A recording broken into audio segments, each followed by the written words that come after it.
Hi, so today we'll be talking about the function of the brain. So first off, let's go ahead and talk about the cerebrum. Okay, we have cerebrum right here. Cerebrum is the largest part of the brain. It initiates and coordinates movement and regulates the temperature. The cerebral cortex can divide it into four main lobes. So we have from this section through here, we have the frontal lobe. And in a little bit, we'll come back and talk about each functions, what it does, okay? And then we're just gonna go ahead and turn around a little bit here. And we have the temporal. Okay, so these are the left side of the temporal. All right. And then we're gonna go and turn it a little bit. Maybe it's, let's recenter it. And I'm gonna go ahead and turn right here. And then we have right here the parietal lobe on the left, and we have the parietal lobe on the right. We have the occipital lobe, the left, also on the right. And then we're gonna go ahead and turn around once again. So from this portion right here are the frontal lobe. So we're gonna talk about the function of the frontal lobe. It's the largest lobe of the brain. It's pretty much the boss of your brain.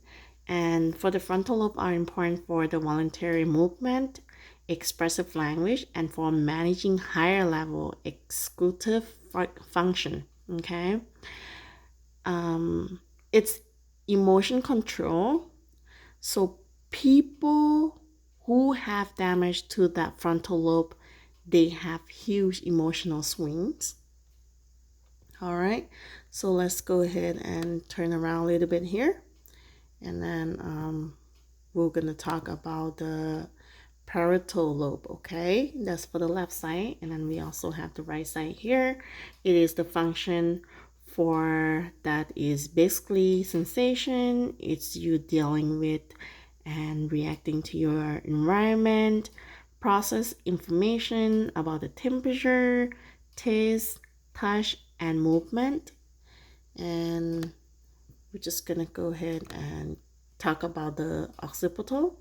Occipital is the function of that is vision, primarily the vision. Go ahead and turn around a little bit here. The side wheel again. So for the temporal lobe, it's going to be important in language. It is important in hearing. It's also important in memory. And just gonna turn out Marshall a little bit here. Okay.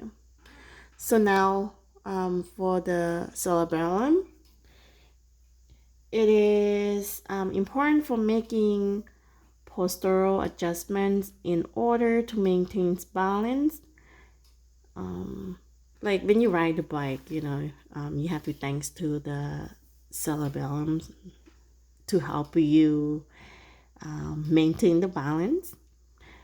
If you lost or if you damage this cerebellum, it can lead to loss of coordination of motor movement, the inability to judge distance, and when to stop the inability to perform rapid alternating movements. Okay. All right. So that's pretty much it. Let's go ahead and talk a little bit about the spinal cord. The spinal cord is connected to the brain, to your lower back. Your spinal cord carries nerve signals from your brain to your body and vice versa. Any damage to your spinal cord can affect your movement of the function. I have a little 30 seconds. So let's go ahead and talk about this one a little bit. So this one here, it's called the medulla oblongata. Oops. No.